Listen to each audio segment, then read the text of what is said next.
The little coastal town had one pub, one bakery, and a fishing jetty that seemed to stretch forever into the ocean. Ethan had been there almost every evening since moving in 3 months earlier. He'd sit with a coffee, watch the pelicans glide across the water, and pretend he wasn't hoping to see the same handsome bloke walking his golden retriever. That bloke was Mason. Tall, broad-shouldered, scruffy beard, faded jeans, and a grin that could make anyone forget what they were about to say. Every afternoon, Mason would nod. Every afternoon, Ethan would nod back. Neither had worked up the courage to say a word, until one windy Friday evening. The retriever decided introductions were overdue. The dog bounded over, tail wagging wildly, nearly knocking Ethan's coffee straight into the sea. "Oh, mate." Mason laughed as he hurried over. "Sorry about him. He thinks everyone's his best friend." Ethan chuckled. "I reckon he's got good taste." Mason smiled. "That's so. I trust his judgment." For a second they just looked at each other.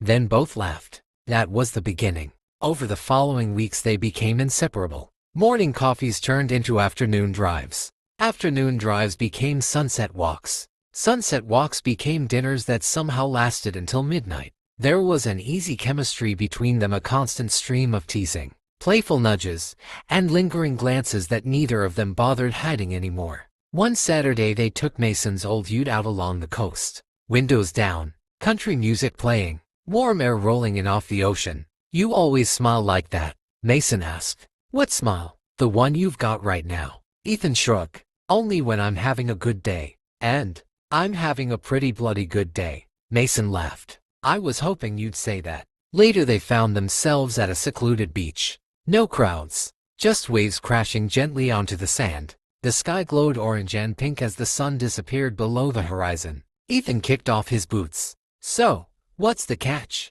"What catch?" "No one this handsome is usually single." Mason rubbed the back of his neck. "I've been waiting for someone worth stopping for." Ethan raised an eyebrow. "And I think I found him." Silence. "The good kind. The kind where neither person feels awkward, just comfortable." Ethan stepped a little closer. "So, are you going to kiss me?" "I was trying to be respectful." "You've been respectful for weeks." "Fair point." Mason leaned in. Their first kiss was slow, warm, and full of anticipation. When they finally pulled apart, both of them were grinning like fools. "I should have done that ages ago," Mason admitted. "Took you long enough." "Oh, I nearly kissed you 3 weeks ago." "You what?" "Outside the bakery. I thought you were just staring at the sausage rolls." "I was, but mostly you." Mason laughed so hard he nearly stumbled into the sand.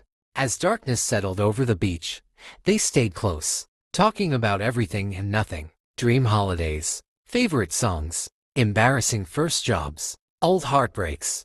It felt less like to strangers, falling in love, and more like to people who'd somehow been finding each other for years. Eventually they returned to Mason's place. Inside, they shared a bottle of wine, turned on an old country playlist, and danced barefoot in the lounge room. Neither of them could dance particularly well. That only made it better. Mason spun Ethan around dramatically. Ethan laughed so hard he almost fell into him. "Caught you," Mason said, wrapping an arm around his waist. "Very." The teasing never stopped. Every smile became another excuse to move a little closer. Every joke ended with another lingering look. Their attraction was obvious, but neither felt the need to rush anything.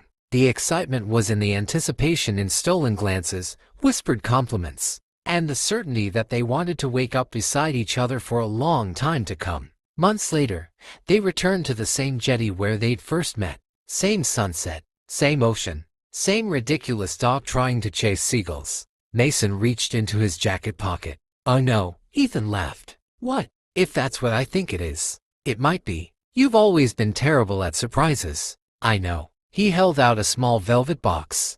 "I don't care if we're 70 before we get married. I don't care either. I just know I want every sunset after this one with you." Ethan didn't even let him finish. He kissed him first, then smiled. "That's a yes." The pelicans drifted across the water as the evening sky turned gold. Some love stories begin with fireworks. Theirs began with a muddy dog, a spilled coffee, and two shy blokes who finally stopped pretending they weren't falling for each other.